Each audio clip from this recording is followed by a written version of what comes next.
O brasileiro não manda na sua própria boca, porque a gente vive num país em que é proibido chamar o presidente de ladrão e o ministro obeso de gordo. Nesse vídeo que eu trago para vocês hoje, Caio Coppola, ele dá uma sapatada no comentarista petista José Cardoso, que foi ministro do governo Dilma Rousseff, e ele tem ali a missão de estar todo dia ali, toda semana, defendendo ali, passar pano ali para os desmandos do governo Lula. Mas nesse vídeo, o Caio Coppola, ele praticamente abriu o verbo, ele soltou o verbo, uma vez aí que a força desse desgoverno e do judiciário está sendo aberta, com essa polêmica da USAID. Enfim, Caio Coppola lavou a nossa alma simplesmente. Sem mais delongas, vou trazer o vídeo aqui para vocês assistirem. Vamos acompanhar juntos esse vídeo maravilhoso. Vamos lá. Cardoso, eu vou passar esse boné para você. Faz sentido Lula ter entrado nesta guerra? Olá, Basílio, olá, Caio. Olha, veja, as pessoas têm que procurar a melhor forma de se comunicar com a sociedade, tanto a base governista, como o presidente, como os líderes oposicionistas, utilizam suas formas respectivas. Não se trata propriamente de uma guerra de bonés. Se trata da perspectiva de veicular mensagens utilizando o boné como um instrumento, como um veículo de divulgação. Ou, claro, a partir do momento em que os ministros, a base de apoio do presidente Lula, utiliza bonés com mensagens, os oposicionistas dizem que vão copiar essa iniciativa, como foi dito, e basta que se utilize um certo método para que eles vão replicar. Isso é da vida política, é absolutamente normal que os slogans, que as formas de comunicação se digladiem. Eu acho que essa é uma forma saudável de disputa, de diálogo democrático. Não vejo nenhum problema em que membros do governo e membros da oposição utilizem bonés, colocando as suas respectivas mensagens. Acho, evidentemente, que nós cada vez mais vivemos um momento em que formas de comunicação alternativa estão sendo utilizadas. Os meios tradicionais de comunicação parecem ter sido superados pela velocidade dos tempos, pela velocidade das redes sociais, e nem sempre as pessoas prestam muita atenção naquilo que os interlocutores falam. Então, padronizar, utilizar certas mensagens que chamam a atenção é um expediente absolutamente legítimo para a situação e para a oposição. Me lembro que isso não é novo, quer dizer, em que pese o atual ministro Sidônio possa ter incentivado isso. Já no passado, eu me lembro que o presidente Lula utilizou o boné da Petrobras, utilizou algumas referências de comunicação que foram e são muito importantes. Ou seja, hoje parece que é uma coisa que foi, de certa forma, adotada como uma maneira de comunicação pela base governista, e eu pessoalmente acho absolutamente democrático que governo e oposição utilizem lá seus bonés como forma de comunicação das suas mensagens. Melhor bonés do que xingamentos, melhor bonés do que sopapos, melhor bonés do que efetivamente a infeliz falta de educação que nós temos vivenciado nos últimos tempos na política brasileira. Isso é saudável, absolutamente saudável. Portanto, se nós queremos falar de guerras do boné, está aí. Uma guerrinha que eu acho bem apetitosa para nós conhecermos os slogans que são utilizados, as mensagens que são veiculadas, as formas pelas quais as forças políticas tentam dialogar com a sociedade. Não vejo, sinceramente, Basília, nenhum problema nisso. É isso, Coppola, uma brincadeira saudável ou mostra de que a crise também é estética, né? Na sua avaliação, faz sentido, Lula, o presidente da República, ter entrado nesta guerra dos bonés? Olá, Basília, olá, doutor Zé Eduardo, saudações à nossa audiência. Bom, o Brasil é dos brasileiros. A começo de conversa, 12 milhões de brasileiros sequer conseguem ler o que está escrito no boné do presidente. 12 milhões é o número de analfabetos no país. Será que esses brasileiros iletrados são donos do Brasil ou são vítimas da sua elite governante? Esses demagogos, esses populistas que confessadamente reconhecem que a ignorância das massas e a pobreza do povo são suas grandes aliadas no seu projeto de tomar o poder, o que é diferente de ganhar a eleição, como já disse, um notório corrupto. Falando nisso, eu fico aqui imaginando a sensação do brasileiro comum vendo um senhor que já foi condenado em 3 instâncias por corrupção e lavagem de dinheiro e que comandou o país durante os maiores escândalos morais da República usando um boné com esses dizeres: o Brasil é dos brasileiros. Quais brasileiros? Aqueles 100 milhões que não têm acesso a tratamento de esgoto porque a esquerda não admitia privatizar o saneamento básico? Quais brasileiros que são donos mesmo do Brasil? As 500 mil vítimas de assassinato durante os governos do PT, que nas últimas eleições conquistou o voto de 80% dos presos? Os milhões de brasileiros que vivem em comunidades tiranizadas pelo PCC, Comando Vermelho, Família do Norte, etc., Dá pra gente falar que esses brasileiros são donos do Brasil? Se quem manda no destino deles, quem manda no destino da família deles é o crime organizado? Os donos do Brasil não são os brasileiros, porque quem é dono manda. O brasileiro não manda nas suas próprias leis, porque quem faz a lei não é mais o Congresso eleito, mas sim o STF escolhido pelo Lula e companhia. O brasileiro não manda na sua força de trabalho, porque o Estado toma, em média, 40% da sua renda na forma de impostos. O brasileiro não manda no seu patrimônio, porque o Estado também o obriga a fazer investimentos de longo prazo que rendem pouco ou não rendem nada, fingindo que isso é um direito e não uma obrigação. O brasileiro não manda na sua própria boca, porque a gente vive num país em que é proibido chamar o presidente de ladrão e o ministro obeso de gordo.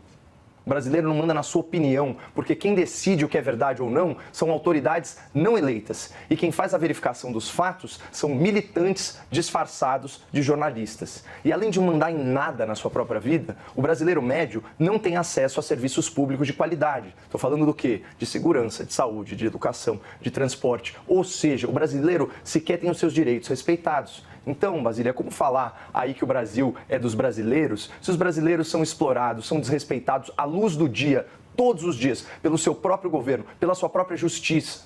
A gente sabe muito bem, né, de quem que é o Brasil, mas não deixa de ser impressionante. O Lula não precisa nem falar para mentir, é só vestir um boné.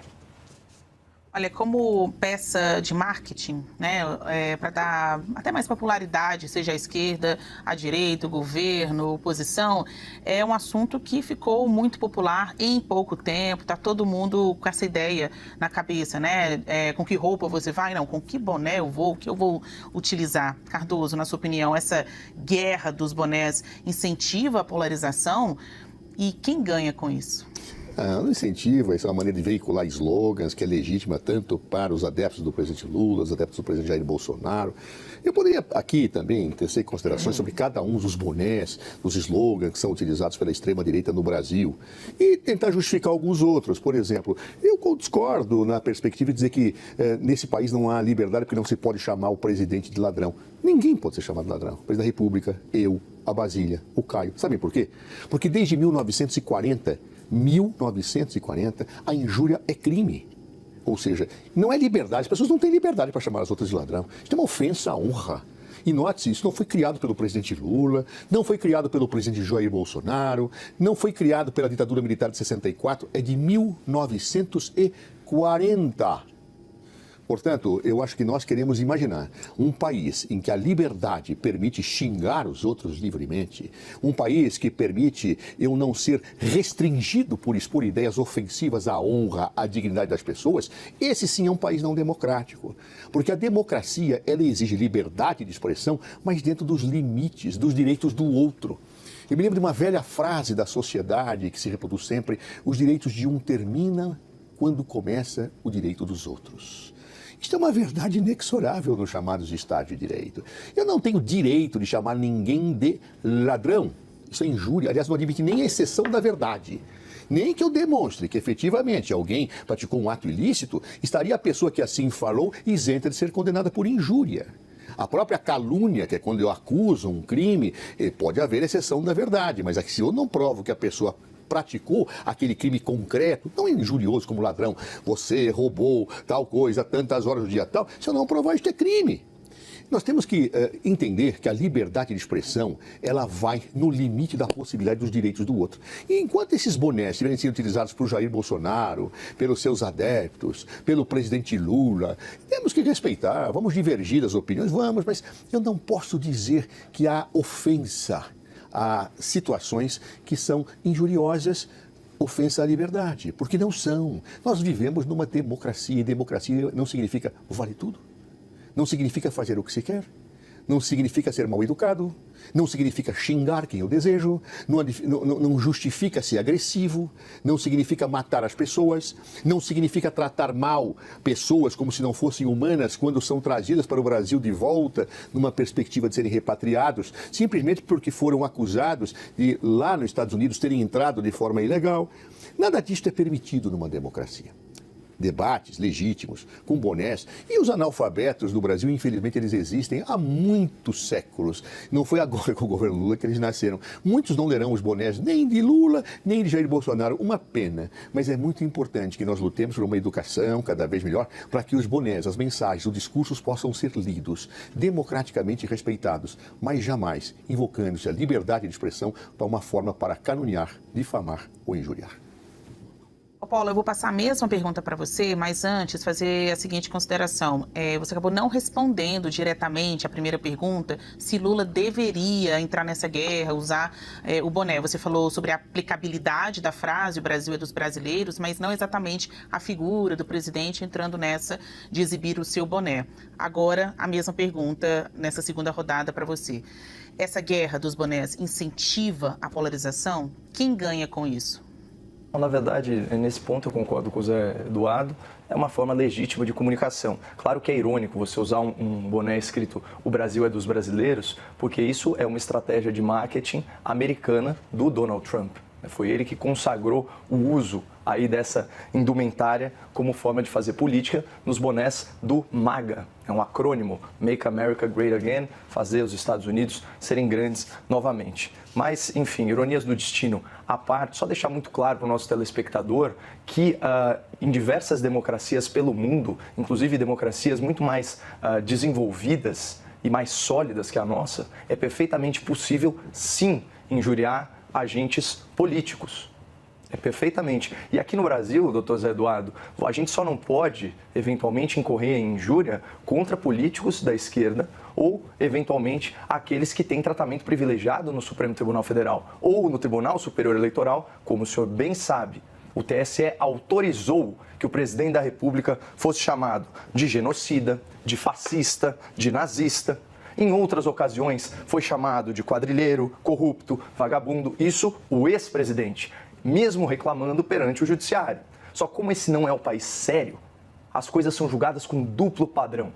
Não importa o que se diz, mas quem diz ou contra quem.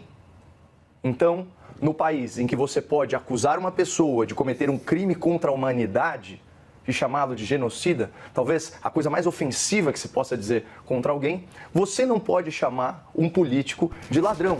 Que vamos combinar, Zé Eduardo, é como chamar um juiz de futebol de ladrão. A coisa fica praticamente diluída nos usos e costumes da sociedade, exceto se você tiver uma proteção especial do judiciário, denunciada pela Transparência Internacional, inclusive, como o judiciário de coalizão, aquele que dá decisões mais simpáticas ao governo de turno. E eu discordo do caso de que você não pode chamar, por exemplo, como você sugeriu, um assaltante de ladrão sem incorrer em crime contra a honra. Posso sim. Eu não estou simplesmente tecendo aí uma consideração desairosa sobre a personalidade dele. Eu estou descrevendo um fato. Quem assalta é ladrão. Quem furta é ladrão. No popular, quem pratica corrupção é ladrão. Aí vejam a situação do povo brasileiro. Você tem a Polícia Federal trazendo os relatórios, as evidências, eu sei que é uma instituição que você muito respeita, falando que determinado fulano é corrupto, portanto, ladrão. Você tem o Ministério Público, também sei que é uma instituição que o senhor respeita, falando em denúncias, robustas denúncias, em mais de um processo. Olha, incorreu no crime de corrupção, de acordo com as provas aqui, é inequívoco. Corrupto, não pode chamar de ladrão. Aí vem o juízo de primeira instância, fala, corrupto. O juízo de segunda instância é tão corrupto que eu vou aumentar a pena. O juízo de terceira instância, não há dúvida de que é corrupto. Houve o exame da prova, a certeza jurídica do cometimento do crime, da sua autoria, da sua materialidade. Só que, por questões processuais, sem entrar no mérito, essas ações penais são anuladas. E aí, as pessoas, que assistiram aos fatos já não podem mais chamar esse político hipotético de ladrão. E mais, algumas falas que, embora pejorativas, sinceramente, não configuram crime, passam a ser consideradas crime quando a gente está falando de grandes autoridades. É disso que eu estou falando e é por isso que eu digo que o brasileiro não manda mais na sua própria boca, não manda mais na sua opinião, e aí não dá para considerar que nós somos donos do país, porque quem manda no país, Basília, hoje, ou são autoridades não eleitas, ou são autoridades eleitas que praticaram um estelionato eleitoral e estão voltando o Estado contra as pessoas. Sensacional. Caio Coppola teve arrematador, bateu em todos os pontos, né, ali no calcanhar de Aquiles desse desgoverno que está cada vez mais vulnerável. Na verdade, é um desgoverno que nunca gozou de credibilidade. Você pode ver pela face do José Cardoso, ele já está cansado, já desanimado de ir para os debates e defender o indefensável. É um constrangimento ter que... Na verdade, são poucos que têm essa dignidade de ter algum constrangimento, de ter alguma vergonha na cara, mas dá para ver na expressão do Zé Cardoso que ele já está exausto de tentar passar pano para esse desgoverno. Caio Coppola, ele, na sua melhor forma, ele simplesmente rasgou o verbo. Pô, e falar em honra, né, preservação da honra de Lula, pô, tá de sacanagem, né, cara? Tá, que honra que esse cara tem, cara. Tentaram reescrever a história, mas as pessoas que acompanham a política ou acompanham a situação do Brasil sabem o que esse sujeito significa para a nossa história política, infelizmente. E, assim, Caio Coppola bateu todos os pontos fundamentais, né, do que representa essa cúpula, esse sistema nefasto. Né? E é ótimo você jogar na casa do adversário, no caso na CNN Brasil, que é uma das imprensas aí que prestam de serviço de assessoria de imprensa para o desgoverno, e o Caio Coppola fazer barba, cabelo e bigode. Comenta aí o que você achou desse vídeo sensacional. Eu acredito que daqui por diante, agora que está vindo à tona, né, os desmandos, as corrupções ali de conduta do judiciário, eu acredito que agora os influenciadores, né, os mais assim conhecidos, vão bater só ali na jugular ali desse judiciário e desse desgoverno. Meu nome é Jader Pires, comenta aí abaixo o que você achou desse vídeo. Espero você no próximo vídeo, deixe seu like, comenta aqui para que o vídeo possa ser recomendado na plataforma. Espero você no próximo vídeo, um forte abraço e tchau.